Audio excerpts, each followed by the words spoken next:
Hi everyone. In this tutorial, I'll show you how to find your website's IP address and name servers in Siteground.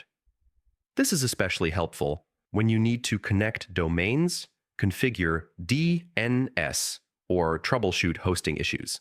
First, log into your Siteground client area and go to the Websites section. From the list of your websites, locate the one you want to check, then click the small kebab menu next to it and choose Website Settings. Next, click the kebab menu again and select Server Details. A light box will appear showing the website's IP address along with the assigned name servers NS1 and NS2. If you need the IP addresses of the name servers themselves, simply click the Show IP Addresses button.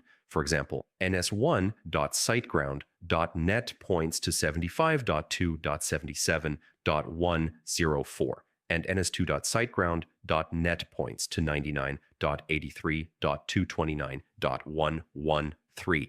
Alternatively, you can also find this same information inside Site Tools under the dashboard in the Site Information section. And that's it. Yeah, now you know how to quickly find your website's IP address and name servers in Siteground. Thanks for watching.